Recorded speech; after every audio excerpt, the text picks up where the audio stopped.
నమస్తే, నేను Vamsi. Welcome to the point. Ratan Tata గురించి మనం ఎంత చెప్పినా తక్కువే. దేశభక్తిలో ఆయనను మించిన వారు లేరు అంటారు. సో అటువంటి రతన్ టాటా ఇప్పుడు కీలక నిర్ణయం తీసుకున్నారు. లక్షద్వీప్లో ఇటీవల ప్రధాని మోదీ పర్యటన చేసిన తర్వాత మాల్దీవుల్లోని కొంతమంది మంత్రులు చేసిన వ్యాఖ్యలు యావత్ భారతావనిని కలిచివేశాయి. లక్షద్వీప్లో అంటే భారత్లోని సముద్రాలు, రెస్టారెంట్లు, అదేవిధంగా హోటళ్ల గురించి అక్కడి మంత్రులు చేసిన కమెంట్లు ఒక రకంగా భారత్లోని ప్రతి ఒక్కరిని కలిచివేశాయనే చెప్పాలి. భారత్లోని హోటళ్లు పరిశుభ్రంగా ఉండవు, రెస్టారెంట్లు సరిగా ఉండవు, అదేవిధంగా రిసార్ట్లను మెయింటైన్ చేయటం తెలియదు.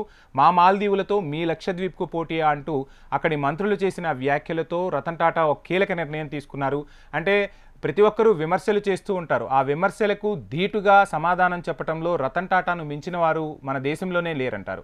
అటువంటి రతన్ టాటా లక్షద్వీప్లో 2 బ్రాండెడ్ రెస్టారెంట్లు పెట్టేందుకు కీలక నిర్ణయం తీసుకోవడంతో ఇప్పుడు అందరి చూపు ఒక్కసారిగా రతన్ టాటాపై పడింది. అసలు ఎటువంటి రెస్టారెంట్లు నిర్మించబోతున్నారు లక్షద్వీప్లో, ఆ రెస్టారెంట్లు ఎలా ఉండబోతున్నాయి అనేది మనం ఈ వీడియోలో తెలుసుకునే ప్రయత్నం చేద్దాం. భారత ప్రధాని నరేంద్ర మోడీ లక్షద్వీప్ పర్యటనతో ఆ ప్రాంతం వార్తల్లో నిలిచింది. రానున్న కాలంలో లక్షద్వీప్ పర్యాటకానికి హాట్స్పాట్గా మారనున్నట్లు తెలుస్తోంది. అటువంటి పరిస్థితుల్లో రతన్ టాటా ఈ ద్వీపానికి ఒక ప్రత్యేక బహుమతిని ఇస్తున్నట్లు ప్రకటించారు. ఇందాక మనం చెప్పుకున్నట్లు ఆయన వ్యాపారం కోసం అక్కడ రెస్టారెంట్లు తెరవట్లేదు. దేశానికి ఒక బహుమతినే ఇద్దాము, ఆ లక్షద్వీప్కి ఒక బహుమతినే ఇద్దాము అని ప్రకటించడం ఆయనలోని దార్శనికతను మనకు తెలియజేస్తుంది. ఇక టాటా గ్రూప్కు చెందిన ఇండియన్ హోటల్స్ కంపెనీ లక్షద్వీప్లో 2 తాజా బ్రాండెడ్ రెస్టారెంట్లను, రిసార్ట్లను ప్రారంభిస్తున్నట్లు ప్రకటించింది. ఈ ప్రాజెక్టులు 2020లో పూర్తయ్యేలా అన్ని ఏర్పాట్లు కూడా చేస్తుంది. ఈ హోటళ్లను IHCL అభివృద్ధి చేస్తుంది. ఇక్కడ విశేషం ఏమిటంటే గతేడాది జనవరిలో టాటా గ్రూప్కు చెందిన ఇండియన్ హోటల్స్ కంపెనీ లక్షద్వీప్లో 2 తాజా బ్రాండెడ్ రిసార్ట్లపై సంతకం కూడా చేసినట్లు ప్రకటించింది.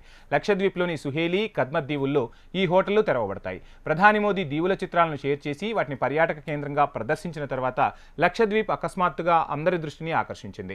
చాలా మంది భారతీయులు దీన్ని మాల్దీవులతో పోల్చారు. దాని బీచ్లు మాల్దీవుల కంటే మెరుగ్గా ఉన్నాయని చెప్పారు. అయితే భారతీయుల మధ్య సంభాషణ త్వరలో లక్షద్వీప్లోని మౌలిక సదుపాయాలపైకి మళ్లింది.